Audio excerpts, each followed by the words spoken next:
Guys, आज हम पढ़ेंगे python. Introduction to python. Python क्या होता है? Python is an interpreted object oriented high level programming language with dynamic semantics.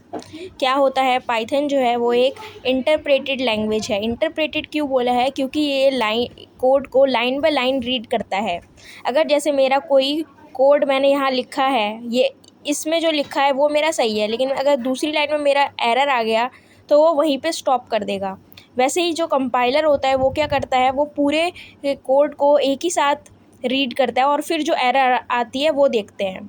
तो इसमें इंटरप्रेटर और कंपाइलर आपको समझ में आ गया होगा। जो पाइथन है वो इंटरप्रेटेड लैंग्वेज है। वो क्यों है? क्योंकि वो लाइन बाय लाइन कोड को रीड करता है। ऑब्जेक्ट ओरिएंटेड यहाँ पे क्यों बोला है पाइथन को? पाइथन के अलावा और भी अलग अलग लैंग्वेजेस है जो ऑब्जेक्ट ओरिएंटेड है, जैसे C++, जावा। ये भी जो है ये हमारे ऑब्जेक्ट ओरिएंटेड प्रोग्रामिंग लैंग्वेजेस है। ऑब्जेक्ट ओरिएंटेड का मतलब क्या है? इसमें ऑब्जेक्ट और क्लास के बीच में प्रोग्राम हमारा बनता है। इसमें हम स्ट्रक्चरल और नॉर्मल बेस से भी प्रोग्राम बना सकते हैं। और पाइथन को यहाँ पे हाई लेवल प्रोग्रामिंग लैंग्वेज क्यों बोला है? हाई लेवल प्रोग्रामिंग लैंग्वेज का मतलब है कि जैसे हम इंग्लिश में प्रोग्राम को लिखते हैं तो वो क्या है, हमारे को ईजी भी होता है ना समझने के लिए। वैसे ही हम नंबर्स की फॉर्म में लिखते हैं। तो हाई लेवल प्रोग्रामिंग लैंग्वेज है with dynamic semantics. Dynamic semantics का मतलब क्या है कि पाइथन जो है वो एक डायनेमिक लैंग्वेज है। मतलब रन टाइम पे वो प्रोग्राम को देखता है कि उसने क्या लिखा है। जैसे कि मेरा अगर लिखा है A = 10, तो मैंने यहाँ पे इसका कोई भी डाटा टाइप जो है वो यहाँ पे नहीं दे रखा, लेकिन वो रन टाइम पे जब इसको रन करेगा इसको कोड को, तो वो पता लगा लेगा कि ए ने जो है वो 10 वैल्यू जो है उसमें असाइन है, तो वो आउटपुट में हमारे को 10 दे देगा। इतना समझ में आ गया होगा आपको। Python syntax are easy compare to other languages. Python का जो सिंटेक्स होता है वो बहुत ज़्यादा इजी होता है as compare to other languages. कैसे होता है? अगर मेरे को प्रोग्राम प्रिंट करवाना है, जैसे हेलो प्रिंट करवाना है या कुछ भी प्रिंट करवाना है, मैंने यहाँ पे हेलो प्रिंट करवाया है। अब यहाँ पे हम देखेंगे कि अलग अलग लैंग्वेजेस से हमने हेलो को कैसे प्रिंट करवाया है। जैसे मैंने लिखा है, हम C में कैसे हेलो प्रिंट करवाएंगे? #include stdio.h। यहाँ पे ये जो है एक हेडर फाइल है, वॉइड मेन डाल रखा है, printf में मैंने यहाँ पे हेलो डाल रखा है। अभी यहाँ पे आप लोगों में से कुछ लोगों को ये समझ में नहीं आ रहा होगा कि ये मैंने इतना बड़ा ये क्यों लिख रखा है, इतना बड़ा कोड क्यों लिख रखा है। फिर यहाँ पे इन C++ में भी ऐसे ही है। यहाँ पे इसकी हेडर फाइल जो है वो iostream.h होती है, वॉइड मेन फंक्शन बनाया है और cout डाल के मैंने हेलो प्रिंट करवाया है। वैसे ही जावा में क्लास बनाई है एक मैंने जे नाम से, public static void main string args नाम का एक फंक्शन बनाया है। इसके बाद system.out.println में मैंने हेलो जो है वो मैंने प्रिंट करवा दिया। और वैसे ही मैंने पाइथन में भी हेलो ही प्रिंट करवाया है। बस क्या लिखा है, प्रिंट लिखकर हेलो डबल कोट्स में लिख दिया। इसके अंदर कोई भी सेमीकोलन वगैरह कुछ भी यूज़ नहीं किया।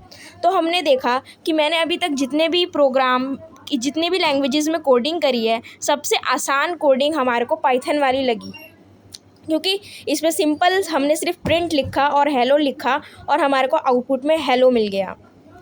समझ में आ गया? इसके बाद है Python was introduced by Guido van Rossum in 1989। Python को किसने इंट्रोड्यूस किया था? गाइडो वैन रॉसम ने इंट्रोड्यूस किया था 1989 में। लेकिन जो इसका फर्स्ट वर्जन था वो कब रिलीज़ हुआ था? 1991 में इसका फर्स्ट वर्जन रिलीज़ हुआ था। Python is a high level efficient and readable language. Python जो है वो एक हाई लेवल लैंग्वेज है, एफिशिएंट है और रीडेबल है, क्योंकि वो ईजिली हम रीड कर सकते हैं, क्योंकि वो एज अ इंग्लिश लैंग्वेज की तरह ही होता है। Python works on different platforms. Python जो है वो अलग अलग प्लेटफॉर्म्स में भी काम करता है, जैसे कि हमारा विंडोज़ हो गया, मैक हो गया, Linux etcetera. Python has a simple syntax similar to the English language. Python का जो सिंटेक्स होता है वो बहुत ज़्यादा सिंपल होता है as compare to English language. इसका जो एक्सटेंशन है, एक्सटेंशन को हम क्या बोलते हैं? Format type of a document. किसी भी डॉक्यूमेंट का जो फॉर्मेट होता है वो फॉर्मेट किस टाइप का है वो उसे हम कहते हैं एक्सटेंशन। जैसे पाइथन है, जो पाइथन की हम फाइल सेव करेंगे उसको हम किससे सेव करेंगे? .py नाम के एक्सटेंशन से हम उसे सेव करेंगे। इसके बाद होता है हमारा पाइथन आइडेंटेशन। पाइथन आइडेंटेशन का क्या मतलब है? Indentation refers to the spaces at the beginning of a code line. जो भी हम कोड लिख रहे हैं उसमें हमारे को स्पेसेस यहाँ पे देने पड़ते हैं। Where in other programming languages the indentation in code is for readability only. जो दूसरी लैंग्वेजेस में जो आइडेंटेशन होता है वो सिर्फ रीड करने के लिए ही होता है। Only the indentation in Python is very important. Python में आइडेंटेशन जो है वो बहुत ज़्यादा इंपॉर्टेंट होता है।